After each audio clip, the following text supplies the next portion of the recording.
नमस्कार विद्यार्थी मित्रांनो. आज आपण या व्हिडिओमध्ये महाराष्ट्र लॉ सी-ई-टी 3 इयर्स 2025 साठी कोणकोणते डॉक्युमेंट्स रिक्वायर्ड आहेत कॅप राउंडसाठी. तर हे जर डॉक्युमेंट जर तुम्ही तुमच्याकडे नसतील, तर तुमचं ॲडमिशन कॉलेजमध्ये होणार नाही. कोणकोणते डॉक्युमेंटची रिक्वायरमेंट आहे याची संपूर्ण माहिती या व्हिडिओमध्ये देणार आहे. पूर्ण व्हिडिओ बघा जेणेकरून सर्व डाउट्स तुमचे क्लिअर होतील. खूप विद्यार्थ्यांचा हाही प्रश्न होता, सर ऑलरेडी सी-ई-टीची एक्झामिनेशन दिलेली आहे. त्यानंतर एक्झामिनेशन दिल्याच्या नंतर अजूनही ऑब्जेक्शन किंवा कोणतीही स्कोर किंवा की जे आन्सर की आहे ती अजूनही पब्लिश झालेली नाहीये. कधीपर्यंत होणार आहे त्याची information end of the video मी तुम्हाला सांगणार आहे आणि रिझल्ट कधी येणार आहे त्याची पण इन्फॉर्मेशन देणार आहे. इम्पोर्टंट आज हे आहे, की कोणते डॉक्युमेंट्स तुम्ही जमा करायचे आहेत, जेणेकरून कॅप राउंडसाठी डॉक्युमेंट्स अपलोड करायचे असेल किंवा कॉलेजमध्ये ॲडमिशनला तुम्हाला डॉक्युमेंट द्यायचे असतील किंवा कोणते डॉक्युमेंट तुमच्याकडे असले पाहिजे, त्याची इन्फॉर्मेशन यामध्ये देणार आहे. पूर्ण व्हिडिओ त्यासाठी बघा. नंतरच तुम्हाला सर्व गोष्टी यामधून समजतील आणि ते प्रॉपर डॉक्युमेंट्स तुमच्याकडे तुम्ही ठेवू शकता प्रॉपरली कलेक्ट करून. त्यानंतर खूप विद्यार्थ्यांचा हाही डाउट होता, सर ग्रॅज्युएशनमध्ये एवढे-एवढे पर्सेंटेज आहेत, तर आम्ही एलिजिबल आहे का ॲडमिशनसाठी? सो तेही तुम्हाला मी सांगणार आहे. जे पर्सेंटेज तुम्हाला सांगणार आहे, ते जर ग्रॅज्युएशनला तुम्हाला जर नसतील, तर तुम्ही एवढे संपूर्ण डॉक्युमेंट्स रेडी करून सुद्धा at the time of admission तुमचं तिकडे ॲडमिशन होणार नाही कॉलेजमध्ये. कोणीही जर बोलत असेल, की होऊ शकतं ॲडमिशन, तर असं ॲडमिशन होत नाही. जे काही रिक्वायरमेंट आहे ते तुम्हाला सांगणार आहे. प्रॉपरली बघा. त्यानंतरच सर्व गोष्टी कॅप राउंडच्या प्रोसेसमध्ये तुम्ही पार्टिसिपेट करा. ठीक आहे. खूप विद्यार्थी आपले चॅनल बघत असतात, व्हिडिओ बघत असतात. त्यानंतर त्यांना व्हिडिओसुद्धा आवडतो. बट जर मी आता एक डेटा एनालिसिस केलेला आहे. सो त्यामध्ये मी बघितलेलं आहे, की नॉट सबस्क्राईब 69.4% एवढे विद्यार्थी आहेत. त्या विद्यार्थ्यांनी अजूनही सबस्क्राईब केलं नाहीये आपलं चॅनल आणि जे विद्यार्थी सबस्क्राईब केलेले आहेत ते 30.6%. सो जर तुम्हाला व्हिडिओ जर आवडत असेल, तर नक्की या व्हिडिओला सबस्क्राईब करा. बिकॉज हा तुमचा चॅनल आहे. यामध्ये जे काही इन्फॉर्मेशन तुम्हाला सी-ई-टी रिलेटेड, त्यानंतर एल-एल-बी रिलेटेड जे काही तुम्हाला इन्फॉर्मेशन आहे, ते मी देण्याचा इथून प्रयत्न करत असतो. सो जर तुम्ही वॉच जर करत असाल व्हिडिओ, तर नक्की व्हिडिओला सबस्क्राईब करा. जेव्हा तुम्ही सबस्क्राईब करता, त्यावेळी एक मोटिव्हेशन असतं, की बाबा आपण जर सर्व गोष्टी तुम्हाला जर फ्रीमध्ये जर देत असेल, तर माझं एकच मत आहे, की तुम्ही ॲट व्हिडिओला लाईक करा. चॅनल हा आपला आहे, म्हणजेच तुमचा आहे. तर नक्की याला सबस्क्राईब सुद्धा करा. बिकॉज सर्व माहिती आपण फ्रीमध्ये यामध्ये देत असतो. सो त्यासाठी मी एक ऑब्झर्व्ह केलं, की यामध्ये ज्या विद्यार्थ्यांनी अजूनही सबस्क्राईब केलं नाहीये किंवा जी बेल आयकॉन जी आहे ती सुद्धा ऑन केलेली नाहीये, ती सुद्धा प्रेस करा. जेणेकरून सर्व डाउट्स किंवा सर्व व्हिडिओज तुमच्यापर्यंत प्रॉपरली पोहोचत जातील. आय होप तुम्हाला समजलं असेल आणि नक्की तुम्ही सबस्क्राईब जरूर करा. Thank you. आता आपण बघूया यामध्ये कोणकोणते रिक्वायर्ड डॉक्युमेंट्स आहेत. त्या अगोदर एलिजिबिलिटी क्रायटेरिया काय आहे फॉर ॲडमिशन एल-एल-बी याचं तुम्हाला इन्फॉर्मेशन सांगत आहे. कॅटेगरी वाईज सांगणार आहे. सो सर्व गोष्टी तुम्हाला यामध्ये समजून जातील. हे तर तुम्हाला माहिती आहे जे विद्यार्थी ग्रॅज्युएशनमध्ये आहेत, ज्या विद्यार्थ्यांनी एक्झाम दिलेली आहे ग्रॅज्युएशनची आणि ज्या विद्यार्थ्यांचं ऑलरेडी ग्रॅज्युएशन झालेलं आहे, असे विद्यार्थी या ॲडमिशन प्रोसेसमध्ये एल-एल-बीसाठी पार्टिसिपेट करू शकतात. एकच क्रायटेरिया आहे की तुम्ही सी दिलेली पाहिजे. ठीक आहे. 1 मार्क पडला, 1 पर्सेंटाइल पडलं तरी तुम्ही एलिजिबल आहात या ॲडमिशन प्रोसेससाठी आणि जास्तीत जास्त अजूनही जास्त पर्सेंटाइल पडले, तरीही तुम्हाला यामध्ये एलिजिबल आहात.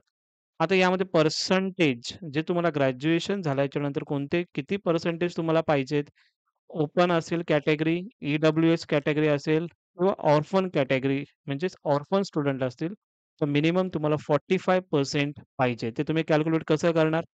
जसं ग्रॅज्युएशनमध्ये इयरली पॅटर्न होतं. इयरली पॅटर्नमध्ये पहिला वर्ष, दुसरा वर्ष आणि तिसरा वर्ष ह्या तिघांचे तुम्ही टोटल कराल. टोटल केल्याच्या नंतर तुमच्या 45% हे तुम्हाला तिथे आलेले पाहिजेत. ओपन, ई-डब्ल्यू-एस आणि ऑर्फन कॅटेगरी स्टुडंटसाठी. जर 45% आहे, तर तुम्ही you can eligible for CAP round process. याच्यापैकी जर लेस पर्सेंटेज असतील तुमचे, तर तुम्ही याच्यामध्ये एलिजिबल नसणार आहे. जरी तुमचा फॉर्म प्रोसेस केला तुम्ही, सर्व गोष्टी तुम्ही प्रोसेस केला, त्यानंतर at the time of admission जेव्हा व्हेरिफिकेशन होतं, त्यावेळी तुमचं तिकडे कॉलेजमध्ये ॲडमिशन होणार नाही. हे कुणाचं झालं? ओपन, ई-डब्ल्यू-एस आणि ऑर्फन कॅटेगरी स्टुडंट. त्यानंतर एस-सी आणि एस-टी स्टुडंट्ससाठी जर आपण बघितलं, तर 40% तुम्हाला पाहिजेत. म्हणजे एस-सी, एस-टी स्टुडंट यांना सुद्धा 40% पाहिजे. तर यामध्ये खूप विद्यार्थ्यांचे असंही डाऊट असेल, की सर सेमिस्टर वाईज पॅटर्न आहे, त्या विद्यार्थ्यांनी काय करायचं? सेमिस्टर वाईज स्टुडंटनी सुद्धा हेच करायचं आहे. सेमिस्टर 1, 2, 3, 4, 5 आणि 6 टोटल करायची आहे आणि टोटल केल्याच्या नंतर तुमचं पर्सेंटेज काढायचे आहे. ते पर्सेंटेज 45% असतील, तर you can eligible for this examination. Again Sc, ST student 40% आणि व्ही-जे-एन-टी, एस-सी, बी-सी आणि ओ-बी-सी कॅटेगरी स्टुडंट यांच्यासाठी 42% तुम्हाला पाहिजे. Then you can eligible for CAP round process and admission process. So ही खूप विद्यार्थ्यांचे डाउट्स होते यामध्ये. त्यासाठी हे डाउट्स हे तुमचे क्लिअर केलेले आहेत. जेणेकरून नंतरला तुम्ही एवढे डॉक्युमेंट्स बनवून ठेवणार आणि नंतरला तुम्हाला असं समजेल, की सर माझे पर्सेंटेज कमी येत आहे, तर मी आता काय करू? त्यासाठीच हा व्हिडिओ बनवलाय आणि तुम्हाला हे पर्सेंटेज यामध्ये सांगितलेले आहेत. ओके. आता आपण बघूया कोणकोणते डॉक्युमेंट्स तुम्हाला द्यायचे आहेत किंवा तुमच्याबरोबर सोबत ठेवायचे आहेत at the time of admission आणि at the time of CAP round process. First आहे आधार कार्ड तुमचं ओरिजिनल असेल, त्याचं तुम्ही स्कॅनिंग करून ठेवा किंवा तुमच्याकडे झेरॉक्ससुद्धा ठेवा 1-2 सेट. ओके. त्यानंतर पासपोर्ट साइज फोटो. म्हणजे आधार कार्ड हा तुमच्याकडे असलं पाहिजे आणि पासपोर्ट साइज फोटो आहे आणि सिग्नेचर एक स्कॅनिंग करून ठेवा, जेणेकरून तुम्हाला अपलोड करण्यासाठी ते बरं पडेल. आता फोटोग्राफ आणि सिग्नेचरची साइज किती केबी पाहिजे? फोटोग्राफची जर आपण बघितलं जे-पी-जी और जे-पी-ई-जी फॉर्मॅटमध्ये पाहिजे आणि 20 केबी ते 50 केबी पर्यंत तुमचं फोटोग्राफची साइज पाहिजे. सिग्नेचरचं जर आपण बघितलं तर 10 केबी ते 20 केबी पर्यंत तुमची सिग्नेचरची साइज पाहिजे. खूप विद्यार्थ्यांचा यामध्ये डाऊट असतो, की सर फोटोग्राफची मिनिमम साइज किती पाहिजे? सो यासाठी हा तुम्हाला सांगितलेला आहे. ओके. आणि जे काही तुमचे डॉक्युमेंट्स असतील ते पी-डी-एफ फॉर्मॅटमध्ये तुम्हाला ठेवायचे आहेत. 500 केबीच्या जे काही तुमचे 500 केबी आहे, त्याच्या लेस असलं पाहिजे आणि जे काही तुम्ही डॉक्युमेंट स्कॅनिंग करणार आहात, कॅप राउंडमध्ये अपलोड करणारा डॉक्युमेंट ते रीडेबल पाहिजे. म्हणजे तुमचे जे ओरिजिनल डॉक्युमेंट्स आहेत, जेव्हा तुम्ही अपलोड करणार कॅप राउंड प्रोसेससाठी ते तुम्हाला दिसले पाहिजेत आणि समोर जेव्हा व्हेरिफिकेशन होईल कॅप राउंडमध्ये ऑनलाईन, त्यावेळी त्यांना ते दिसलं पाहिजे. अशा पद्धतीने तुम्ही ते अपलोड स्कॅनिंग करायचं आहे. नेक्स्ट कोणता डॉक्युमेंट तुम्हाला लागणार आहे? सो 10th मार्कशीट आणि बोर्ड सर्टिफिकेट. मार्कशीट असेल, बोर्ड सर्टिफिकेट असेल, हे तुम्हाला तिकडे लागणारच आहे तुमच्या ॲडमिशन टाईममध्ये. ठीक आहे. त्यानंतर 12th मार्कशीट आणि बोर्ड सर्टिफिकेट पाहिजे. त्यानंतर ग्रॅज्युएशनची डिग्री असेल तुमच्याकडे सेमिस्टर वाईज पॅटर्न असेल, तर सेमिस्टर वाईज ऑल 6 सेमिस्टरचे तुमच्याकडं सर्टिफिकेट पाहिजेत आणि ग्रॅज्युएशनचं जर 3 इयर प्रोग्राम असेल, लाइक जे काही 3 वर्ष वगैरे असतं, त्यांच्यामध्ये सुद्धा तुम्हाला ग्रॅज्युएशन सर्टिफिकेट पाहिजे. यामध्ये खूप विद्यार्थ्यांचा डाऊट असू शकतो, की सर यामध्ये मार्कशीट माझी भेटत नाहीये. पण माझ्याकडे बोर्ड सर्टिफिकेट आहे किंवा बोर्ड सर्टिफिकेट माझ्याकडे आहे, पण माझ्याकडे मार्कशीट नाही आहे. सो जर तुम्हाला पाहिजे असेल मार्कशीट किंवा बोर्ड सर्टिफिकेट, तर ज्या स्कूलमधून तुमचं झालेलं आहे एज्युकेशन, तिकडे एकदा इन्क्वायरी करा. तिकडून तुम्हाला डुप्लिकेट मार्कशीट तुम्हाला भेटेल आणि ती डुप्लिकेट मार्कशीट तुम्हाला इकडे ॲडमिशन टाईमला चालू शकते. एक ऑप्शन आहे. दुसरा ऑप्शन असा आहे, की जिथून तुमच्या इन्स्टिट्यूटमधून कोणती एक्झाम झाली असेल, त्या स्कूलमध्ये व्हिजिट करा. तिकडे जर भेटत नसेल, तर त्यांना विचारा, की अगेन कोणता ऑप्शन आहे, तुम्ही त्यामधून घेऊ शकतो. तर तुम्हाला ते जे काही लॉकर आहे, डिजी लॉकर त्याच्यामधून तुम्हाला भेटण्याचे चान्सेस हे जास्त आहेत. ओके. सो तिथून मार्कशीट तुम्ही डाउनलोड करू शकता. 10th marksheet, graduation marksheet, 12th marksheet झालं. त्यानंतर ज्या विद्यार्थ्यांचं पोस्ट ग्रॅज्युएशन झालं असेल, त्या विद्यार्थ्यांनी पोस्ट ग्रॅज्युएशनच्या बेसवरती पण तुम्ही ॲडमिशन घेऊ शकता. बट ह्या सर्व डॉक्युमेंट्स तुम्हाला लागणार आहे कंपल्सरी. नेक्स्ट जो डॉक्युमेंट आहे कन्व्हर्जन सर्टिफिकेट. खूप विद्यार्थ्यांचा प्रश्न येतो, "सर कन्व्हर्जन सर्टिफिकेट म्हणजे काय?" ही जेव्हा कॅप राउंड प्रोसेस चालू होईल, त्यानंतर कॅप राउंड प्रोसेस चालू झाल्याच्या नंतर ही जी सर्टिफिकेट आहे किंवा हे जे डॉक्युमेंट्स आहे, हे ज्यावेळी आपल्याला प्रोव्हाईड करेल सी त्यावेळी हा डॉक्युमेंट तुम्हाला मी सांगणार आहे कशा पद्धतीने फिलअप करायचा आहे. आता हा जो पॅटर्न आहे, हा इयरली पॅटर्न आहे. ज्या विद्यार्थ्यांचं फर्स्ट इयर झालेलं आहे, सेकंड इयर आणि थर्ड इयर ह्या दोघांची इथे टोटल तुम्हाला लिहायची आहे. मार्क्स ऑब्टेन आउट ऑफ किती होते. इथं तुमची टोटल येणार आणि त्यानंतर तुमचं इथे पर्सेंटेज येणार आहे.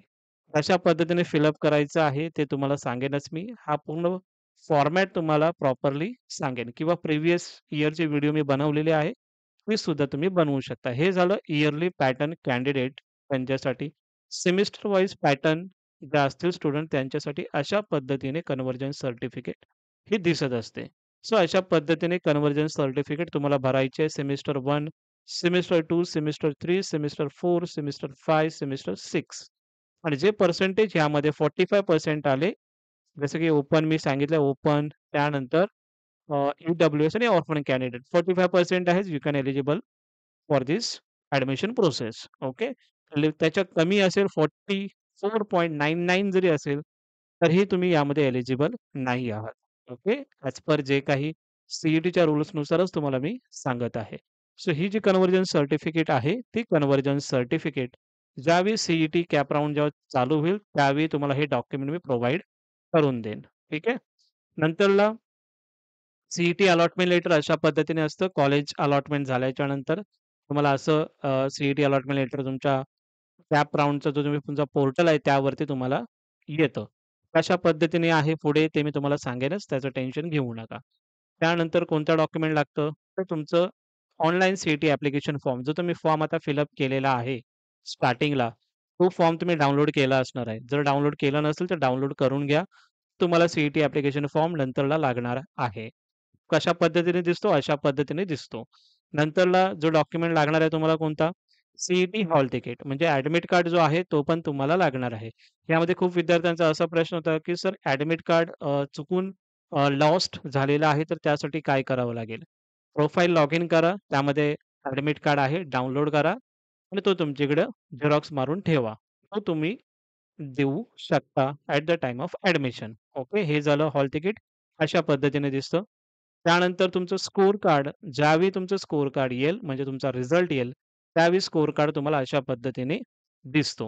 ओके. त्यामध्ये पर्सेंटाइलमध्ये तुमचं जो काही स्कोर कार्ड हा रिलीज होणार आहे पर्सेंटाइलमध्ये, त्यावेळी कशा पद्धतीने असेल, जेव्हा रिझल्ट लागेल त्यावेळी तुम्हाला स्कोर कार्ड तुम्हाला सांगणारच आहे कशा पद्धतीने भेटेल. सो अशा पद्धतीने तुमचा स्कोर कार्ड असणार आहे. त्यानंतर नेक्स्ट जो डॉक्युमेंट तुम्हाला लागणार आहे गॅप सर्टिफिकेट. एज्युकेशनमध्ये जर गॅप असेल म्हणजे काय? मी ग्रॅज्युएशन झालं माझं आणि त्यानंतर सर मी एक म्हणजे कोर्स करत होतो किंवा कोणता जॉब करत होतो. सो त्यासाठी माझा इथे एज्युकेशनमध्ये गॅप झालेला आहे. सो तो जो गॅप असेल 1 वर्षाचा असू शकतो, 2 वर्षाचा असू शकतो, 3 वर्षाचा असू शकतो. जेवढा काही गॅप असेल त्याचं तुम्हाला गॅप सर्टिफिकेट ॲडव्होकेटकडून तुम्हाला बनवावं लागतं. ₹100च्या स्टॅम्प पेपरवर तुम्हाला हे गॅप सर्टिफिकेट बनवायचं आहे. कसं बनवायचं आहे, काय करायचं आहे, त्याचे व्हिडिओ ऑलरेडी अपलोडेड आहे प्रिव्हियस इयर. तुम्ही बघू शकता किंवा लेटेस्ट व्हिडिओ आपण आता देणारच आहोत. सो त्याबाबतीत टेन्शन घेऊ नका. रेग्युलर तुमचं एज्युकेशन असेल, तर तुम्हाला गॅप सर्टिफिकेटची गरज नाही. बट ज्या विद्यार्थ्यांना ग्रॅज्युएशन झाल्याच्यानंतर जॉब करत होते, 1-2 वर्षाचा गॅप पडलेला होता एज्युकेशनमध्ये, सो त्यासाठी तुम्हाला गॅप सर्टिफिकेट मग लागेल. नेक्स्ट डॉक्युमेंट आहे डोमिसाइल सर्टिफिकेट असेल तुमच्याकडे, birth certificate, school leaving certificate किंवा community native date of birth certificate if any one. याच्यापैकी कोणताही एक डॉक्युमेंट तुमच्याकडे असेल, हे कशाला पाहिजे, की तुमचं हे बर्थ हे महाराष्ट्रामध्ये झालेलं आहे. त्यासाठी हा एक डॉक्युमेंट लागतो. म्हणजे डोमिसाइल सर्टिफिकेट असेल, तर मग ह्या सर्व डॉक्युमेंटची गरज नाहीये. बर्थ सर्टिफिकेट असेल, तर मग काहीच प्रॉब्लेम नाहीये. स्कूल लिव्हिंग सर्टिफिकेट म्हणजे कोणताही एक डॉक्युमेंट जर तुमच्याकडे आहे, तुम्हाला ते डॉक्युमेंट पुरे आहे. ओके. नेक्स्ट जो डॉक्युमेंट लागणार आहे तुम्हाला backward class candidates belongs to SC, ST from the state Maharashtra only.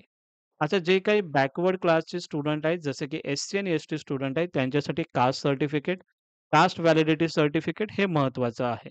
यामध्ये खूप विद्यार्थ्यांचा प्रश्न असतो, की सर कास्ट सर्टिफिकेट ॲप्लाय केलेलं आहे, व्हॅलिडिटी ॲप्लाय केलेली आहे, त्याची रिसिप्ट जर आमच्याकडे आहे, तर तो डॉक्युमेंट चालेल का?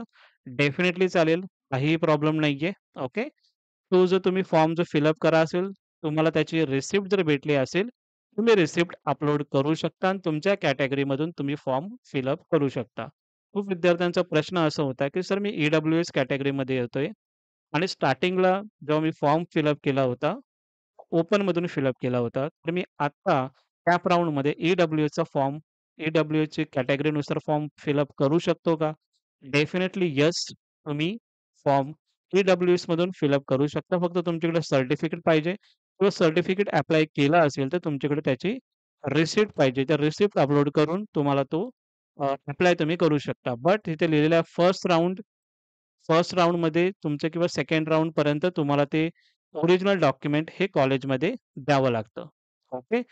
पण मला असं वाटतंय, की 2 to 3 मंथचा तुम्हाला टाईम देतील. बट तेवढा टाईम दिला तर चांगली गोष्ट आहे. बट तुम्हाला at the time of admission तुम्हाला रिसिप्टवर तुमचं ॲडमिशन होईल. पण तुम्हाला तिथे सांगण्यात येईल, की तुम्हाला या राउंडपर्यंत तुम्हाला ओरिजिनल जर तुम्ही दिलं नाही, तुमचं ॲडमिशन कॅन्सल करण्यात येईल. सो कास्ट सर्टिफिकेट आहे, ओके. व्हॅलिडिटीसाठी अप्लाय केलेला आहे, रिसिप्ट आहे. तो डॉक्युमेंट तुमचं चालणार आहे. ओके. त्यानंतर ओ-बी-सी असेल, SC BC, DT NT, NT B, NT C, NT D student असतील, त्यांच्यासाठी पण सेम आहे. Caste certificate, tribe validity certificate हे जर तुम्ही अप्लाय केलं असेल, तुमच्याकडे रिसिप्ट असेल, तर काही प्रॉब्लेम नाहीये. ते तुम्हाला लागू असेल आणि एन-सी-एल जे आहे नॉन क्रिमिनल सर्टिफिकेट हे 31 मार्च 2026 पर्यंत तुमची व्हॅलिड पाहिजे. जर तुम्ही अप्लाय केला असेल, तर तुम्हाला व्हॅलिडिटी तुम्हाला 31 मार्च 2026 पर्यंत हे तुम्हाला भेटून जाईल. 2025 चे जर असेल, तर तुम्हाला आत्ता हे एलिजिबल नसेल. तुम्हाला 2026चं तुमच्याकडे पाहिजे. ओके. नेक्स्ट आहे तुमचे डॉक्युमेंट्स. अजून कोणते डॉक्युमेंट्स आहेत? ते लिव्हिंग सर्टिफिकेट, ट्रान्सफर सर्टिफिकेट आणि मायग्रेशन. मायग्रेशन म्हणजे काय? की समजा तुम्ही अदर युनिव्हर्सिटीमध्ये आहात. फॉर एक्झाम्पल समजा तुम्ही गुजरातमध्ये राहत असाल आणि गुजरातमधून तुम्ही ॲप्लाय करतात महाराष्ट्रामध्ये. सी-ई-टी दिली असाल. म्हणजे तुम्ही आउटसाइड महाराष्ट्र स्टुडंट जे काही ॲप्लाय करत आहेत त्यांच्यासाठी मायग्रेशन सर्टिफिकेट गरजेचं आहे. ते तुम्ही कॉलेज टू कॉलेज तुम्ही डॉक्युमेंट्स प्रोव्हाईड करू शकता किंवा कॉलेजला सांगू शकता. कॉलेज तुम्हाला एक डॉक्युमेंट देईल. त्या डॉक्युमेंटनुसार तुम्हाला मायग्रेशन सर्टिफिकेट भेटू शकतं. But at the time of जर तुमचं कॉलेज जर आता चालू असेल, ज्या कॉलेजमध्ये तुमचं ग्रॅज्युएशन झालेलं आहे, तिकडे एकदा इन्क्वायरी करू शकता, की माझं ऑलरेडी सी-ई-टीसाठी ॲप्लाय केलेलं आहे आणि मला या कॉलेजला ॲडमिशन घ्यायचं आहे. सो मायग्रेशन सर्टिफिकेटबद्दल तुम्हाला गाईड चांगल्या पद्धतीने करतील. ओके. गव्हर्नमेंट कॉलेजेसमध्ये टाईम तुम्हाला भेटला जातो मायग्रेशन सर्टिफिकेटसाठी. ओके. बट त्यासाठी तुम्हाला प्रायव्हेट कॉलेजेसमध्ये थोडेफार प्रॉब्लेम्स होऊ शकतात. बट नॉर्मली टाईम तुम्हाला मायग्रेशन सर्टिफिकेटसाठी दिला जातो. ई-डब्ल्यू-एस सर्टिफिकेट सेम सांगितलं तुम्हाला ॲप्लाय केलं असेल, रिसिप्ट असेल, अपलोड करा. त्यावरती तुम्ही कॅप राउंडची प्रोसेस करू शकता. डिफेन्स सर्टिफिकेट जे स्टुडंट जे असतील त्यांचे आई-वडील समजा डिफेन्समध्ये असतील तर ते सर्टिफिकेट असेल, तर तेही तुम्ही डिफेन्ससाठी लावू शकता आणि त्याच्यावरती तुम्हाला पर्सेंटाइलमध्ये तुम्हाला त्याचं हेल्प होऊ शकते चांगला कॉलेज भेटण्यामध्ये. सर्टिफिकेट हे तुम्हाला कशासाठी जॉइन करायचे आहेत किंवा अटॅच का करायचे आहेत? तर तुम्हाला तिथे पर्सेंटाइल कमी येतो. म्हणजे कॅटेगरी वाईज जर आपण बघितलं तर ओपनचा हा कट ऑफ जास्त जातो आणि कॅटेगरीचा जो कट ऑफ आहे कमी जातो. सो चांगला गव्हर्नमेंट कॉलेज भेटण्यासाठी तुम्हाला ह्या सर्टिफिकेटची इम्पोर्टंट तुम्हाला जास्त असते. चांगलं सर्टिफिकेट जर तुम्ही तुमच्याकडे असेल, ओ-बी-सी असेल, ई-डब्ल्यू-एसमध्ये असेल किंवा डिफेन्समध्ये असेल किंवा अजून कोणते तुमच्याकडे सर्टिफिकेट असेल, एस-सी, एस-टी वगैरे. सो ते स्टुडंटला काय असतं, की चांगला कॉलेज भेटण्यासाठी तुम्हाला कमी पर्सेंटाइल असेल, तरी पण तुम्ही चांगला बेटर कॉलेज तुम्हाला भेटू शकतं. त्यासाठी हे डॉक्युमेंट्स घेणं तेवढं इम्पोर्टंट आहे आणि डॉक्युमेंट्स बनवण्यासाठी टाका. त्यासाठीच ही व्हिडिओ बनवत आहे. कारण की नंतरला रिझल्ट लागल्याच्या नंतर सर्व स्टुडंट जाणार आहेत डॉक्युमेंट्स घेण्यासाठी किंवा ॲप्लाय करण्यासाठी. पी-डब्ल्यू-डी जे काही स्टुडंट आहेत, मेडिकल सर्टिफिकेट हे तुम्हाला इम्पोर्टंट आहे. ओके. त्यानंतर एक्स सर्व्हिसमॅन जसं मी सांगितलं प्रोफॉर्मा वगैरे आहे. तुम्हाला मी सांगेन, ज्यावेळी आपले कॅप राउंडची प्रोसेस चालू होईल, त्यावेळी प्रोफॉर्मा सी तुम्हाला आम्ही दिलेन. ओके. सो त्यानंतर जर आपण बघितलं, की मायग्रेशन या मायनॉरिटी स्टुडंटसाठी काय करावं लागेल ते मी सांगत आहे. मायनॉरिटी कॅन्डिडेटसाठी जे मायनॉरिटी स्टुडंट आहेत, त्यांच्यासाठी कोणते डॉक्युमेंट लागणार आहेत? तर domicile certificate of the candidates belonging the state of Maharashtra. म्हणजे तुमच्याकडे डोमिसाइल पाहिजे, तर तुम्ही महाराष्ट्राचे रहिवासी आहात म्हणून. किंवा यामध्ये लिहिलं अँड प्रोफर्मा ओ म्हणजे तुमचे लिंग्विस्टिक किंवा रिलिजियस मायनॉरिटी आहात म्हणजे मुस्लिम आहात का तुम्ही किंवा ख्रिश्चन आहात का? जे तुमची मायनॉरिटी आहे, त्या मायनॉरिटीमध्ये काही कॉलेजेस असतात. सिंधी काही मायनॉरिटी आहे, सो त्यांचे काही कॉलेज आहेत. सो त्या कॉलेजेसमध्ये तुम्हाला ॲडमिशन होण्यासाठी खूप काही तुम्हाला यामध्ये पर्सेंटाइल कमी लागतं आणि त्यात तुम्ही जर मायनॉरिटी स्टुडंट आहात, तर तिकडे तुम्हाला रिलिजियस मायनॉरिटीमध्ये तुम्हाला तिकडे कमी पर्सेंटाइल लागतं आणि तिकडे तुमचं ॲडमिशन चांगल्या पद्धतीने होतं. सो त्यासाठी जर हे डॉक्युमेंट्स तुमच्याकडे असेल आणि तुम्ही मायनॉरिटी स्टुडंट असाल, तर प्रोफर्मा ओ तुम्हाला फिल करावा लागतो. तो जो प्रोफर्मा कशा पद्धतीने फिल करायचा आहे, त्याप्रमाणेची प्रोसेस चालू झाली का प्रॉपरली मी व्हिडिओ बनवेन आणि तशा पद्धतीने आपण फिल करूया. किंवा हे डॉक्युमेंट नसेल, तर ऑर दिलेलं आहे living certificate having information mother tongue किंवा रिलिजन. लिव्हिंग सर्टिफिकेट असेल तुमचं त्याच्यामध्ये जर मेन्शन असेल, की तुमची रिलिजन मेन्शन असेल किंवा मदर टंग मेन्शन असेल, तर मग त्यावरती सुद्धा तुमचं ॲडमिशन त्या कॉलेजमध्ये होऊ शकतं. हे डॉक्युमेंट्स तुमच्याकडे पाहिजे मायनॉरिटी कॅन्डिडेटसाठी.